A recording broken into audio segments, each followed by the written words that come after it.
현대기아가 지금은 또 얼마나 더 좋아졌는지는 잘 모르겠지만 달릴 때도 왜 그런지 모르겠는데 그냥 어떻게든 빨리 그 속도에 맞춰주려고 얘가 속도를 빨리 줄이고 빨리 올리고 멀미하시는 분들한테는 진짜 최악의 요소이기 때문에 운전자도 멀미를 한다고 해요. 굉장히 그냥 진짜 실제 도로를 캡처해서 보여주는 것처럼 진짜 거의 동일하게 나와요. 이런 것들 보면 진짜 말 그대로 저는 그런 차들이 통통 튄다라고 표현하는 것 같거든요. 현대 기아도 뭐 부품이든 뭐든 또 여러 가지 기술력이나 어떤 공정 부분들이 평균력이 딱 튀어나오죠. 그리고 일반 우리나라처럼 신호가 많고 이런 데에서는 당연히 높게 나오기가 쉽지 않아요. 지난번에 이어서 두 번째 영상인데 오늘은 대전에 볼 일이 있어서 왔다가 오는 길에 찍었으면 좋았을 뻔 했는데 나중에 생각이 나. 그래서 돌아가는 길을 촬영을 하면서 여기 앞에 있는 핸들 버튼이나 주행 중에 이 콜레오스가 가지고 있는 기능적인 부분들 설명할 수 좀 드려보면 좋겠다 생각이 들어서 카메라를 켰어요. 일단 하이브리드를 구매하시는 분들이 제일 궁금해하는 게 연비가 어떻냐 이런 부분들이 아무래도 제일 궁금증이시고 또 고려하는 부분들일 텐데 여기 보면 잘 보이실지 모르겠어요. 주행거리 그때그때마다 리셋하면서 다닐 수가 있어요. 그래서 지금 한번 리셋을 쭉 해가지고 여기 리셋 버튼이 있는데 이쪽에 있습니다. 리셋 버튼을 길게 누르면 내가 구간별로 주행 아예 누적 말고요. 뭐 이것도 할 수 있겠지만 내가 그 주소에서 그러니까 내가 가는 이 루트가 얼마나 연비가 나올까 궁금할 때 사용하는 기능이에요. 65에서 70km 정도 되는 거리인데 드라이브 주행 모드도 있어요. 주행 모드가 있는데 장거리 운전하면서 이제 정속 주행을 좀 길게 한다라고 생각이 들면 에코 모드라고 설정하는 게 있어요. 에코, 컴포트, 스포츠, AI, 스노우 모드 이렇게 있는데 50km 정도 이상 되는 거리가 되면 저는 에코 모드를 좀 사용하는 편입니다. 뭐 30km 이상만 되더라도 에코 모드를 사용하고 있습니다. 콜레오스 같은 경우에는 이제 뭐 공식적인 재원이 찾아보면 나오지만 3단이래요. 3단 기어가 3단인데 저는 면허를 딸 때도 1종을 땄지만 기본적으로 5단, 6단 이런 식으로 수동 운전 해보신 분들은 알게 그런 기어 수가 대부분일 텐데 얘는 3단이더라고요. 이번에 이 차가 나오면 생긴 문제는 더 찾아봐야겠죠. 지난 영상에서도 잠깐 말씀드리긴 했는데 내비게이션 자체가 T맵 기반입니다. 그래서 어떻게 보면 한국 여기 도로 다니기에는 아무래도 좋지 않을까. 외제차들이 예전에는 어떤 식으로 돼 있었는지 제가 외제차 오너여본 적은 없어서 타보기는 타봤지만 본 적은 없어서 자세히는 모르겠지만 요즘에는 대부분 T맵이랑 어떤 제휴를 맺은 모양이에요. 그래서 T맵 기반으로 해서 내비게이션이 나오다 보니까 검색해서 움직이는 거에 있어서는 어려움이 없는 것 같다. 어린이 보호구역 때 어린아이 목소리로 나오면서 어린이 보호구역이라고 하면서 알려주는 그런 게 좀 귀여웠던 그런 디자인적인 요소도 있었던 것 같고 이제 요즘 테슬라 오너분들이 정말 많아졌다고 하잖아요. 그런데 FSD처럼 완전한 자율주행이 아무래도 뭐 다른 자동차 회사에서는 아직 제가 없는 걸로 알고 있는데 콜레오스 같은 경우에도 액티브 드라이버 어시스트라는 기능이 되어 있습니다. 제가 한 달 정도 타보면서 느낀 거는 차간거리 유지나 제가 이전에 투싼 NX4를 타고 있었는데 그때도 뭐 어떻게 보면 스마트 크루즈 컨트롤이 있었죠. 그것도 거의 풀옵션에 가까운 차량이긴 했는데 콜레오스 같은 경우에도 드라이버 어시스트가 있는데 얘는 차간거리 유지는 얼추 비슷했던 것 같아요. 근데 이게 약간 다른 부분이 있어요. 현대기아가 지금은 또 얼마나 더 좋아졌는지는 잘 모르겠지만 현대 제가 투싼 타면서 했던 거는 뭐 예를 들어서 내가 100km를 이제 타겟으로 해놓고 걸어 놓는다. 스마트 크루즈를 걸어 놓으면 이게 속력을 낮추고 나서 다시 100km에 도달하게 만들기 위해서 물리적으로 굉장히 큰 힘을 가했어요. 어떻게든 100km에 빨리 도달하게 만들려고. 그러니까 뭐 원래 평소 운전 습관이 뭐 엑셀을 밟을 때 2000rpm이 넘지 않는 그런 안정적으로 가속을 하는 사람인데 그거를 스마트 크루즈를 걸었을 때 뭐 중간에 단속 카메라나 이런 것들 때문에 또 줄였다가 내지는 과속 방지턱이든 아니면 끼어드는 차량들 때문에든 여러 가지 요소로 인해서 속력을 줄였다가 이제 다시 내가 설정해놓은 100km까지 도달하게 만들 때 차가 굉장히 큰 힘을 가합니다. RPM을 굉장히 높이 올리면서 빨리 그 속도에 도달하게 만들기 위해서. 그게 이제 이 차랑 다른 점이 그런 거였는데, 콜레오스 같은 경우에는 거의 제가 뭐 여기에 학습되어 있는 그 시스템이랑 비슷한 운전 습관을 가지고 있는 건지 모르겠지만, 속력이 낮아졌다가 다시 타겟하는 그 속력까지 올라가는 데에 완전 달라요. 현대기아의 시스템 되어져 있는 그 설정 값이랑 완전 다릅니다. 굉장히 천천히, 실제로 제가 한 2000에서 2500rpm 정도로 올린다라고 생각하고 올려지는 것 같이 느껴질 정도로 굉장히 안정적으로 물리적인 힘을 크게 가하지 않고 토크를 많이 주지 않는다라는 얘기겠죠. 그렇게 해서 속력을 원하는 속도에 도달을 잘 이렇게 시켜줍니다. 그런 부분들이 또 달랐고, 지금 앞에 여기 이렇게 보일지 모르겠지만 저렇게 그림이 나옵니다. 제 차가, 콜레오스 차가 실제로 그래픽 디자인이 되어 있고, 지금은 일자로 되어 있는데 차선이 다 인식이 안 돼서 그렇지만, 차선이 다 인식되는 도로에 가면은 차선도 다 인식이 되고, 네, 방금 이렇게 나왔었죠. 차량들이 인식될 때마다 얘가 이제 인식을 합니다. 이렇게 해서 전방에 차가 있다라는 것들, 또 그런 것들을 인식을 해주고, 이제 테슬라는 엄청나게 많은 숫자의 카메라로 그거를 감지를 하다 보니까 더 정확하고 사람 눈보다 더 좋다고 하잖아요. 콜레오스 같은 경우에는 저도 정확하게 찾아서 정보를 드려야겠지만, 일단 이게 뭐 눈과 센서가 다 있는 거이지 않을까 라고 생각이 듭니다. 보시면 저희 화면에 보이시죠? 저렇게 차들이 인식이 됩니다. 차선이 양옆으로 좌우로 되어 있는 차선도 인식이 되고, 차량들도 이제 이렇게 인식이 됩니다. 거의 다 이제 뭐 거의가 아니라 다 똑같은 모양으로 차량들이 인식이 되는데, 이제 트럭이나 그러니까 그런 소형 화물이든 대형 화물이든 이런 것들은 또 화물차로 인식이 돼서 탑차로 인식이 돼가지고 그래픽 디자인이 되어 있고, 나머지 승용차들은 다 같은 모양으로 되어 있습니다. 오토바이 근데 지나가면 알 수 있을 텐데, 오토바이는 또 오토바이로 나옵니다. 테슬라 타보신 분들 알겠지만 테슬라는 정말 유연하고 굉장히 부드럽게 움직이는데, 얘 같은 경우에는 거기까지는 안 되는 것 같아요. 소프트웨어적으로 이제 그런 UI나 UX들이 완전히 잘 따라가지는 못하고, 그래도 뭐 이걸 보고 운전하시는 분들은 없으니까 그런 식으로 기능을 탑재하고 있다. 그래서 액티브 드라이버 어시스트를 키면 저런 것들을 이제 센서가 딱 이제 앞에 차가 이렇게 있고 차간 거리 이만큼 있고 이런 것들을 유지시켜주고, 또 그런 기능 부분들을 가지고 있다. 액티브 드라이버 어시스트를 지금 만약에 켰어요. 그러면 이렇게 색깔이 바뀝니다. 가운데 파란색으로. 그리고 또 앞에 차량을 인식하면서 차간 거리를 유지를 해주고, 이 간격도 여기 핸들에 있는 버튼으로 간격도 내가 설정을 할 수 있고, 제가 해보니까 60km 미만일 때는 여기 첫 번째 이게 지금 3칸이 이렇게 있는데, 가장 멀리, 중간, 가깝게 이렇게 있는데, 가장 가까운 걸로 했을 때 60km로 하면은 실제로 제가 운전하는 정도의 거리나 그 정도의 간격을 유지해 주는 것 같아요. 이제 속도가 올라가면 올라갈수록 멀리 있는 거를 잘 인식하게끔 해야 되니까, 그게 더 안전한 거니까 고속 주행할 때는 무조건 가장 멀리로 해놓고 주행을 합니다. 제가 이제 주행 여기 도로 지정 속도에 맞춰서 맞춰놨는데, 엑셀이 올라가 있는 이유는 뭐 추월을 해야 된다거나, 뭐 거의 대부분 그렇죠. 추월을 해야 될 때, 아니면 도로 이 속도가 80km에서 갑자기 뭐 100km가 되는 구간으로 변경이 됐다거나 했을 때 속력을 제가 물리적으로 엑셀을 밟아서 올려줄 수가 있습니다.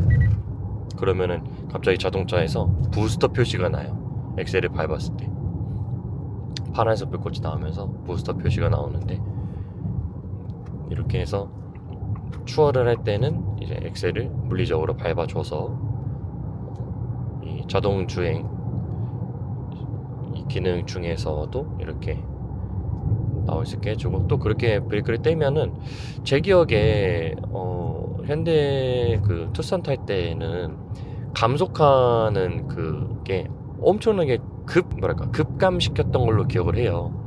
다시 속도가 줄어들 때 얘가 거기에 다시 낮추기 위해서, 그러니까 올릴 때도 그러고 내릴 때도 왜 그런지 모르겠는데 그냥 어떻게든 빨리 그 속도에 맞춰주려고 얘가 속도를 빨리 줄이고 빨리 올리고 이런 것들이 좀 있었습니다. 근데 얘 같은 경우에는 제가 잠깐만 조금만 더 밟고 이제 뭐 추월을 만약에 했어요. 그 다음에 페달을 떼더라도 제가 브레이크를 밟으면서 감속하는 느낌이 아니라 어떤 엔진 브레이크, 그러니까 뭐 예를 들어서 전기차 같은 경우에는 회생제동이 있겠죠. 그런 느낌을 이렇게 되게 자연스럽게 줄여준다. 사실 이게 급가속하고 급감하는 것들이 뭐 지금은 뒤에 아무도 안 타있지만 멀미하시는 분들한테는 진짜 최악의 요소이기 때문에 운전자도 멀미를 한다고 해요. 전기차 타시는 분들도 보면은 운전하는 사람도 멀미를 한다고 하는데 저는 아직 전기차 오너가 돼본 적은 없어서 잘 모르겠지만 그런 부분들이 있다. 지금 가는 길 동안 또 설명드릴 게 뭐가 있을까 하는데 그래서 이 버튼을 조금 더 말씀드리면 여기 캔슬 하면은 드라이버 어시스트를 끄는 거고요. 얘는 드라이버 어시스트를 활성화시키는 버튼, 얘는 거리 조절하는 거고, 여기는 이제 다른 엔터테인먼트, 여기 이제 뭐 음악이나 카메라나 음소거, 전화 받고 끄고 뭐 이런 것들이 있는데 이거는 또 추후에 알려드리겠습니다. 그래서 지금 이렇게 버튼이 주행 중에 사용하는 버튼은 이쪽에 모아져 있어요. 이거는 뭔지 모르겠어요. 이게 있는 옵션이 있는 건지, 제가 전시장 갔을 때도 아마 에스프리 알핀 트림이었던 걸로 기억을 하고 봤는데 못 봤거든요. 이게 혹시나 저는 뭐 썬루프가 없어서 이게 그랬나 했는데 썬루프는 사실 이 위에 천장에 달려 있을 거고, 이건 뭔지 모르겠습니다. 이거 여기에 뭔가 버튼이 또 있는 걸 아시는 분은 알려주세요. 제가 아직 못 봤거든요. 이게 뭐 검색해도 안 나오고, 혹시나 이 버튼 자리에 뭐가 또 있는 걸 아는 분들은 댓글로 알려주시면 감사하겠습니다. 그럼 제가 더 자료를 서치를 해서 설명드릴 수 있는 영상으로 또 한번 풀어볼 수 있으면은 그렇게 해볼게요. 그렇게 해서 지금은 이제 80km로 되어 있고, 여기 앞에 보면 헤드업 디스플레이, 여기 지금 잘 안 보이실 수도 있는데 헤드업 디스플레이도 있습니다.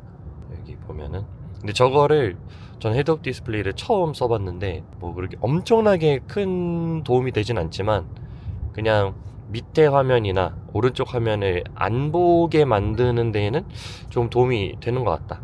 내비를 키면 그래도 간략하게 안내가 되고, 이제 여기 도로 속도나 뭐 이런 것들도 알려주고, 저렇게 뭐 오른쪽에 차가 있다, 뭐 왼쪽에 차가 있다, 이런 것도 알려주는 기능이 있고, 지금 드라이버 어시스트를 키니까 이제 파란색이고, 끄면 다시 흰색으로 돌아갑니다. 지정 속도가 있다 보니까, 구간 단속 도로다 보니까 지금 켰고요. 이런 식으로 되어 있고, 일단 T맵 내비이기 때문에 굉장히 그냥 진짜 실제 도로를 캡처해서 보여주는 것처럼 진짜 거의 동일하게 나와요, 그림이. 그래서 내비게이션 보는 게 익숙하지 않으신 분들은 꽤나 도움을 많이 받을 수 있을 것 같습니다.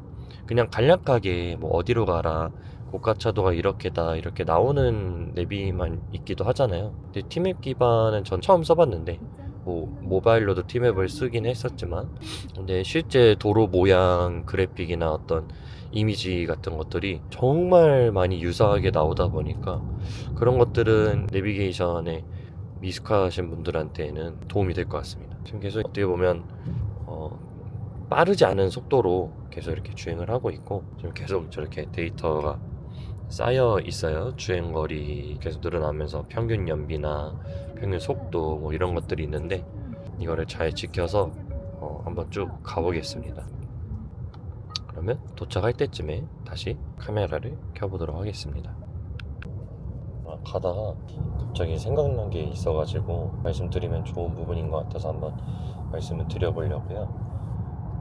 이 차가 아마 에스프리 알핀 트림으로 갔을 때의 이야기일 텐데 20인치 휠이 들어갑니다. 20인치 휠이면은 그래도 꽤나 큰 거죠.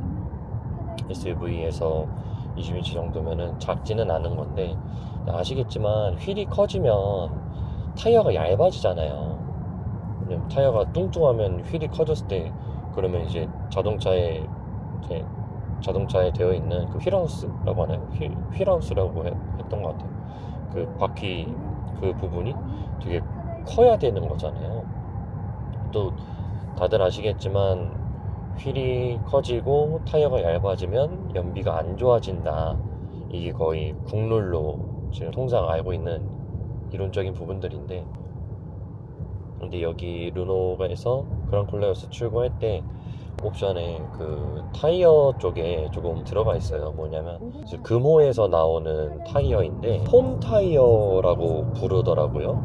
그게 뭐냐면 타이어 안에 어떤 쿠션적인 부분에서 더 상향을 시킨 게 있나 봐요. 폼 타이어라는 타이어 제품을 만들어서 타이어 안에 어떤 완충제 역할을 해주는 게 들어가나 봐요. 제 타이어를 뜯어보지 않아서 잘 모르겠지만, 근데 그것 때문인지 몰라도 확실히 승차감은 좋습니다. 이제 제가 지난 영상에도 말씀드렸지만 비교군이 현대의 산타페, 또 기아의 소렌토, 그리고 르노의 콜레오스 이렇게 세 차량인 건데, 산타페는 굉장히 뭐랄까 되게 말랑말랑하면서 어르신들은 이거 승차감 되게 좋다 라고 할 만큼의 그런 이 서스펜션이나 이런 것들이 되게 말랑말랑해요. 그래서 뭐 우리가 흔히 알고 있는 노란색 그 과속 방지턱 말고 어디 마트나 어디 주차장을, 뭐 아파트도 마찬가지고 그런 주차장 같은 데 가면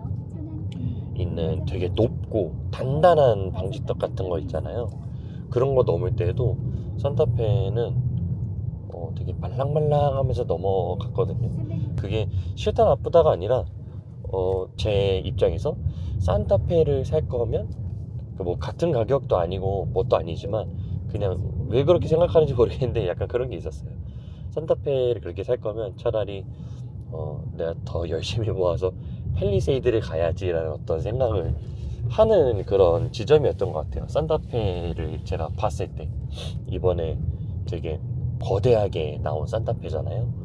그걸 보고 그런 생각을 해서 그런지 모르겠는데 산타페에 대해서 제가 배제를 했었고, 그리고 이제 소렌토가 사실 어떻게 보면 가장 콜레오스랑 비슷하다라고 느끼기는 했어요. 뭐 자동차 유튜버 분들은 다 하나하나 다르고 특색이 있고 이제 각자의 어떤 장단점을 상세하게 말씀드리지만, 저는 제가 자동차 공부를 하는 사람은 아니다 보니까 실질적으로 제가 느꼈던 것들을 가감없이 전해드리는 게 제 영상의 취지인데, 어떻게 보면 취향일 수도 있겠죠. 이 서스펜션이 대부분 단단하다 라고 부르는 부분들이거든요.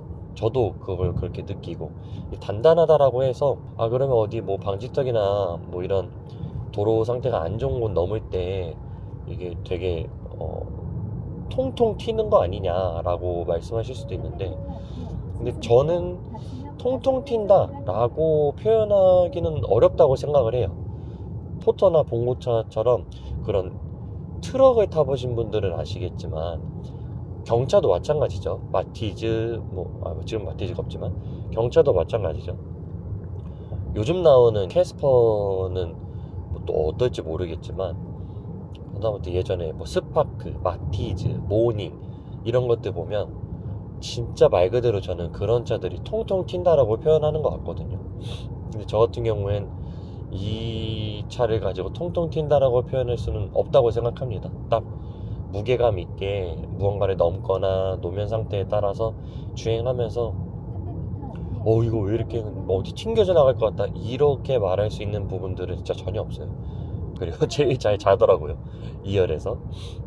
그래서 저는 이제 장차 나아가서 패밀리카라고 생각했을 때, 물론 이제 투싼도 중형 SUV니까 2000cc급의 중형 SUV니까 어떻게 보면 패밀리카로 충분하다라고 할 수도 있는데, 제가 욕심이 커서 그런지 모르겠지만 조금 더 컸으면 좋겠다 라고 생각이 들어서, 트렁크도 그렇고 또 르노가 아시겠지만 지금 나오고 있는 아르카나도 그렇고 이 차량도 그렇고 트렁크 용량이 굉장한 걸로 사실 또 많이 알려지기도 했잖아요. 저도 실제로 느껴요. 뒤에 이것저것 장비나 여러 가지 물건들을 싣고 내리고 하면서 폴딩 했을 때, 또 폴딩하기 전도 그렇고, 제가 다음 영상쯤에 트렁크 실 사이즈를 이렇게 뭔가 재보면서 보여드릴 수도 있겠지만 진짜 굉장히 넓거든요. 그래서 뭐 길이가 어떻다 이런 것보다 실제로 이것저것 넣어보면서 어느 정도인지를 보여드리겠습니다. 네, 그거를 보여드리면 또 좋은 도움이 되어드릴 수 있을 것 같아요. 또 어디까지 얘기했죠? 네, 그래서 이 주행감에 있어서는 굉장히 좋다. 아까 타이어 얘기하다 말았군요. 타이어가 그렇게 들어가서 그런지 실제로 더 좋다? 그러니까 이게 안 들어갔을 때 어떤지를 모르겠어서 제가 이 다음 타이어를 바꿀 때는 폼 타이어 아닌 걸로 한번 바꿔보려고 해요. 지금 폼 타이어로 들어간 거를 기본 출고된 타이어를 쓰다 보니까 이게 완전 진짜 최고구나 라고 말씀드릴 수가 없어서 다음 타이어는 SUV 전용으로 다른 일반적인 타이어를 껴가지고 한번 주행을 해보겠습니다. 제가 모든 거를 다 맹신할 수가 없는 게 그렇게 표현하긴 좀 그렇지만 옵션의 요소들이 생겨나면서 자꾸 차 가격이 올라가잖아요. 요즘은 뭐 집 아파트도 신축 아파트 같은 거 살 때도 뭐 옵션 들어가고 뭐 옵션 들어가고 하면은 몇 천만 원, 몇 억 이렇게만 늘어나는 게 비일비재하다 보니까 저는 뭐 이것저것 다 맹신하는 스타일은 아니라서. 그리고 이 주행할 때 노면 소음이나 또 이제 실내에서 시끄러운 정도들 있죠. 가장 정숙해요. 실질적으로 이제 옆 사람이나 뒷 사람과 대화를 나눌 때도 그렇고 지금 속력 자체가 좀 나가고 있는데 느린 속도는 아닌데 고속도로에서 주행할 때도 이야기 나눌 때 보면 그전 차량들보다 훨씬 더 같이 탄 동승인들하고 대화를 나눌 때 굉장히 편하게 나누기도 했고, 또 통화할 때가 그런 것들 있죠. 블루투스 통화하면은 바깥 이 풍절음이 너무 잘 들리다 보니까 이 통화 볼륨을 올려서 해야 되는 경우들이 있는데, 지금 제 차 같은 경우에는 보스 스피커가 달려서 옵션으로 달려서 나오는 거라 그런지는 몰라도 또 여러 가지 요소들이 플러스 요소가 돼서 통화할 때도 그렇게 지난 차량들보다는 볼륨을 많이 올리지 않고 통화를 잘 하기도 합니다. 또 그런 부분들 소개시켜 드릴 수 있었던 것 같고, 일단 생각나는 게 여기까지라서 생각나는 부분들이 있으면 말씀을 드려볼게요. 네, 거의 다 도착을 해 가서 카메라를 다시 켜봤고, 생각해보니까 제가 비교를 세 가지 차량 했다고 했잖아요. 산타페, 소렌토, 콜레오스. 계속해서 거론이 되는데 그 중에 왜 이걸 선택했냐, 르노의 공식 홈페이지 가서 보시면 알겠지만 엔진이나 하이브리드 그 방식이나 또 그 각 차들이 가지고 있는 토크, 그러니까 힘이죠. 이런 것들이 현대기아는 이제 아마 같이 쓰는 걸로 알고 있어요. 이거는 제가 하나부터 열까지 뭐 다른 대형 유튜브 채널에 있는 영상들을 여러분들께서 보고 참고도 하시겠지만 실제로 운전을 해봐야만 정말 100% 느낄 수 있거든요. 힘이 아예 다릅니다. 그래서 체감상으로 이제 앞에 게이지에도 나와요. 제가 나중에 또 그런 컨텐츠들을 다뤄보겠지만 전기 모터로 구동하는 그 구간이 시속 한 50km까지는 얘가 거의 전기로만 힘을 사용을 하거든요. 그렇다 보니까 이 콜레오스 맨 처음에 타겟한 마케팅 메시지가 뭐였냐면 도심형 SUV예요.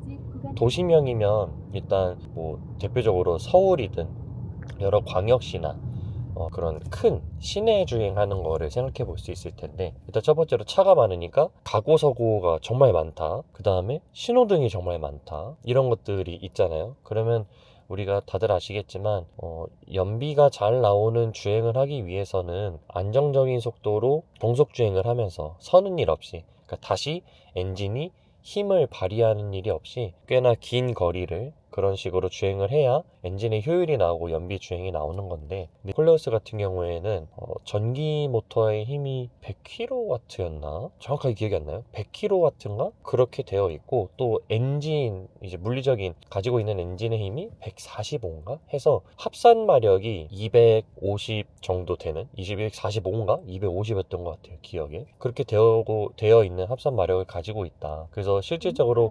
245만큼의 힘을 낸다라고 표현하는지는 모르겠지만 공차 중량이 그래도 제가 여태까지 탔던 차들 중에는 가장 높을 거 아니에요.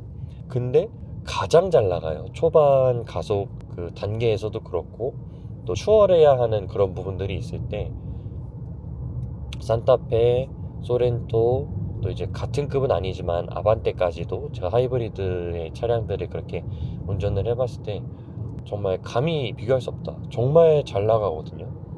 그래서 이게 이 정도 크기의 무게감이 있는 SUV인데 이 정도로 잘 나가나? 라고 느낄 정도로 정말 정말 잘 나갑니다. 그래서 하이브리드면 힘 약한 거 아니냐 이렇게 생각하시는 분들이 있을 텐데 절대 아니라고 말씀드리고 싶어요. 진짜 저도 그래서 시승한 날 계약할 수밖에 없었던 이유 중에 가장 결정적인 부분이기도 했고, 우리나라 사람들은 최대한 전 안 그러려고 하는데 빨리 속력을 내야 하는 부분들, 성격이 급하신 분들도 그렇고 또 여러 가지가 있겠지만 속력을 내야 할 때 정말 가감없이 바로바로 내준다. 너무 좋거든요. 이거는 제가 누가 보면 르노 직원 아니냐, 뭐 르노에서 뭐 받았냐 이러실 수도 있을 만큼 그럴 텐데 이렇게까지 저도 차를 사고 나서 이거 사길 잘했다라고 느끼는 게 너무 많이 느껴지는 것들이 있어서 하나부터 열까지 다 이렇게 막 브리핑을 해드리면 좋겠지만 영상으로 천천히 풀어드릴 예정이니까 지켜봐 주시면 좋겠고, 거듭 말씀드리지만 정말 정말 만족도가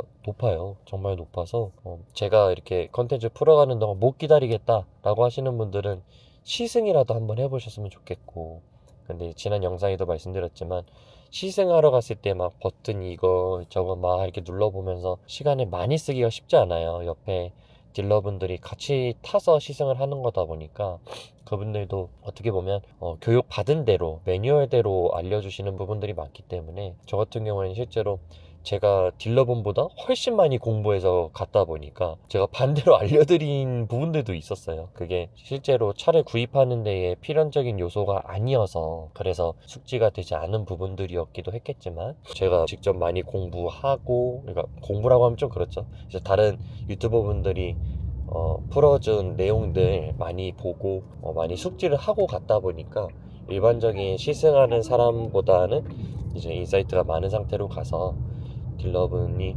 응대하시기에 좀 어려운 사람이었을 수도 있었을 겁니다. 이제 도착지까지 60m 남아가지고 영상을 다시 켰고, 주차장 들어가서 화면 보여드리는 것까지 해서 영상을 마무리하면 될 것 같은데, 이 차에 대해서 제 영상만 보고서는 당연히 모든 정보를 얻기는 어려우니까 앞으로 쌓아가면은 그 정보량이 많아지겠지만, 일단 이 차가 그래 출시된 지가 1년이 훨씬 넘었으니까요. 다른 유튜버 분들의 영상 찾아보면서 정보를 더 많이 얻으실 수 있을 텐데, 찾아보시면 아시겠지만 우리나라에서 한 60% 정도의 공정이 이루어진다고 했던 걸로 기억을 해요. 60%인가 70%인가? 저기 부산에 공장이 있습니다.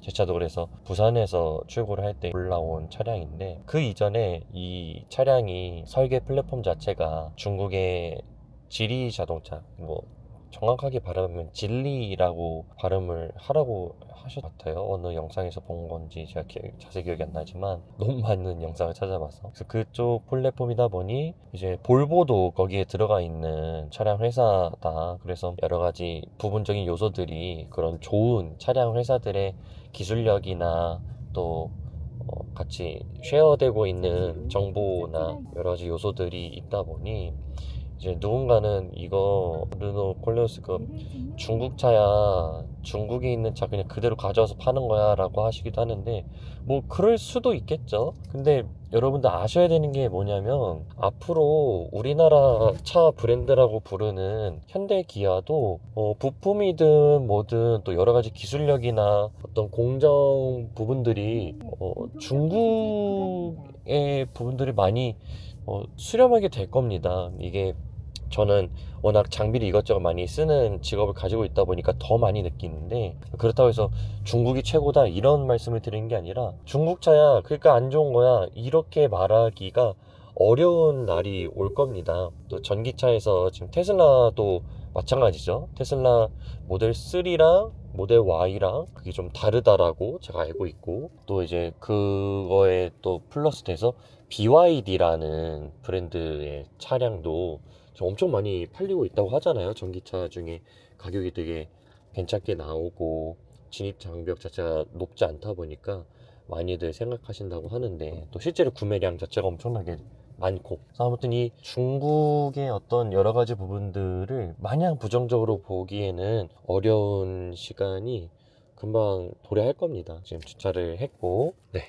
이거 앞에 화면을 보여드리겠습니다. 이게 어떻게 돼 있냐면, 네, 보시면 여기 지금 제가 아까 출발 때부터 저 약간 리셋 기능 설명해 드리면서 했던 때부터 지금 이제 이렇게 기록이 된 건데요. 고속도로 하면은 정속주행 또 길게 하면서 차이가 얼마만큼 명확하게 날진 모르겠지만 에코 드라이브 모드 해서 국도로만 왔고요. 어떻게 보면 자동차 도로의 성격을 가진 도로이긴 하는데 그래도 신호가 있고 카메라 있고 구간 단속 있고 이런 여러 가지 부분들이 있는 도로였습니다. 그래서 보면 68.5km 주행했고 1시간 20, 지금 방금 시간이 지나서 23분이 된 건데 1시간 22분 동안 했고 평균 연비 19.1km 나오죠. 이게 여러분 아시겠지만 공차 중량이 높은 차 그리고 일반 우리나라처럼 신호가 많고 이런 데에서는 평균 연비가 당연히 높게 나오기가 쉽지 않아요. 근데 이게 그 공인 연비도 그렇고 인터넷에 나온 것들 보면은 이거보다 훨씬 더 낮습니다. 근데 제가 이제 평균 속도 49로가 49로 많이 온 거다가 아니라 빨리 달리기도 하고 느리게 달리기도 했는데 이제 그 에버리지가 나온 거죠. 평균 값이 49가 나온 거고 저 밑에 보면 에코 모델 때 에코 코치라고 해서 이렇게 게이지가 바뀌어요. 그리고 그 아래 플러스 12km 되어 있는데 이게 뭔지 자세히 모르겠어요. 계산을 뭔가 다른 식으로 해볼 수 있는 부분들이 있는 건지 모르겠어서 이거 혹시 영상 보시고 알고 있다 나 그거 정확하게 알고 있다 하시는 분들은 댓글로 남겨주시면 제가 다른 영상에 또 컨텐츠 다루면서 실험을 해보면서 아 이렇게 하면 이게 높게 나오는구나 라고 적용을 해보는 컨텐츠를 해봐도 좋을 것 같습니다. 그래서 전체적으로 이렇게 값이 나왔고 거의 70km 가까이 되는 거리를 주행을 하면서 19km 정도가 나왔다고 하면은 저는 굉장한 연비를 가지고 있는 차다라고 할 수 있을 것 같습니다. 제가 이전에 탔던 베녀는 일반 가솔린 모델이었고 또 투싼 NX4 같은 경우에는 4륜 디젤이었어요. 그리고 또 얘는 이제 가솔린의 하이브리드 모델이니까 그 전륜입니다. 이 차는 4륜이 아니고 전륜 차량인데 여러 가지 요소를 따져봤을 때 연비를 가장 체감하는 차이기도 하고 또 이 차만 두고 봤을 때 제가 지난번에 탔던 차들 말고 이 차만 두고 봤을 때도 훌륭한 값을 가지고 있다. 또 거리가 늘고 더 좋은 정속주행을 하는 도로로 가면은 더 안정적으로 가겠죠. 그런 부분들을 가지고 있는 차다라고 말씀드릴 수 있겠습니다. 이 영상이 제 채널이 이제 갓 시작한 거고 어떻게 보면 제가 무슨 인플루언서나 자동차 유튜버를 하는 사람도 아니기 때문에 엄청 전문적이거나 퀄리티가 높지도 또 화면이 막 이렇게 많지도 않지만 분명히 누군가에게 도움이 되는 부분이 있을 거라고 생각을 합니다. 그래서 최대한 소통을 많이 하는 채널이 됐으면 좋겠어요. 제가 모르는 부분이 있다면 알려주시면 좋겠고 그거를 제가 부지런하게 영상으로 남기면서 또 실험도 해보고 또 테스트 같은 거 해보고 궁금증을 풀어드리고 이 차를 궁금하다고 해서 사보실 수 없잖아요. 그러니까 먼저 산 제가 한번 그런 것들을 솔선수범하게 한번 해보겠습니다. 제가 앞으로 이 차에 사용한 차량 용품이나 이런 것들도 소개해드리면 좋겠다고 생각이 들기도 하고 이 차 그 콜레오스 차량을 이용하신 분들이 알고 있는 뭐 동호회도 카페도 있다고 하는데 제가 그런 쪽으로는 약간 피로도를 느껴서 막 이렇게 찾아보지는 않고 제가 이것저것 검색하면서 알게 된 것들 실제로 계속 주행을 해보면서 차를 가지고 있으면서 알게 되는 것들 여러 가지 알려드릴 테니까 관심 가져주시면 좋겠고 기능적인 부분들도 많이 있어요. 이미 많은 분들이 풀어주셔서 정보가 많이 있는 걸로 알고 있는데 그럼에도 불구하고 어려웠던 부분들이 있거든요. 제가 그거는 준비를 해서 컨텐츠로 풀어드릴 테니까 아마 다음 컨텐츠쯤 되겠네요. 그때 풀어드릴 테니까 기다려주시면 좋겠습니다. 네, 오늘 영상 여기까지 하고요. 다음 영상에 또 유익한 정보 잘 가지고 와서 또 인사드리도록 하겠습니다. 감사합니다.